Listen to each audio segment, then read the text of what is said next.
Hi everyone. So here we are in January 2026, and there's a lot of things that we need to plant in January. So we need to plant our shallots and our onions, our chives, our bunching onions, asparagus if you're going to grow it by seed. There's plenty of things that need to be planted because they have that long wait period to be able to, for us to put it out in the garden successfully. So today, what I'd like to show you is that I'm going to be planting some asparagus by seed, and this is the first time that I've done this. And I've always gotten the 1-year roots and planted those, and I still had to wait 4 years before I had good sized asparagus to eat. But I have a pretty established asparagus patch now, and so I want to be able to add to it, and so that things keep growing, keep maturing, so that I have a good run of that.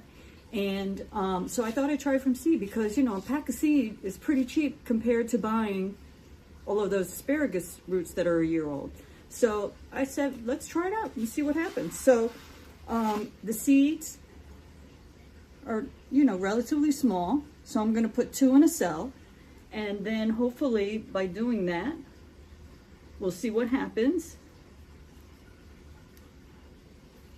And I have pretty deep cells too, because I know the roots are going to get long, and I want to be able to make sure they don't get all bunched up. Now, if I have to pot them up later on, we'll check it out and we'll see if we have to do that. But for now, I'm just going to plant the seeds that I have, and let's see what happens. This is another little experiment to see where we go. And, and this is how we learn, right? We learn by doing these experiments so that we can figure out what works, what doesn't work, because everybody's area is different. And what may work for me may not work for somebody else in another part of the country. So it's really important that we experiment and figure it all out. So the seeds are pretty easy to plant, and I'm getting them in here. And I'll cover them up and water them in later, because another thing I'm going to do is move this to the side. I've already planted my shallots and my onions, and so they're coming along nicely.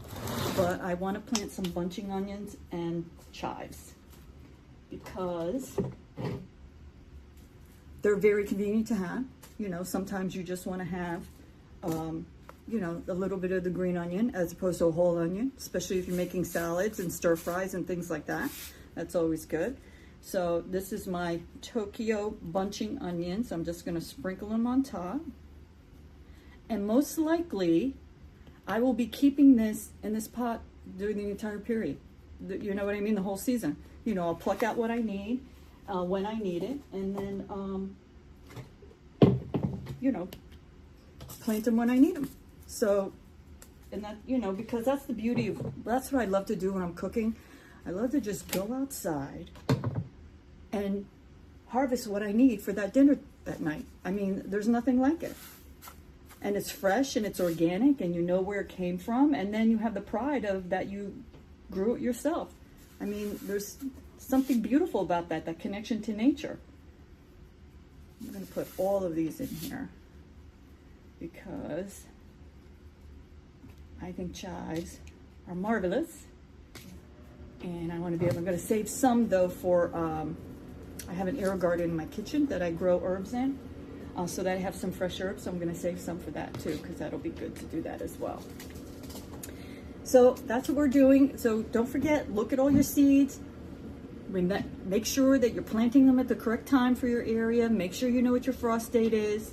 And it's really important to get them planted. And like I said, January is not too early for many things. A few weeks have gone by, and I want to show you some of our progress on our asparagus. Look how adorable, how adorable. And then also our chives are doing really well, and our bunching onions. So things are coming along. It's getting really exciting. Soon spring will be here, and we'll be outside enjoying the nice weather and planting our beautiful vegetable garden. Thank you.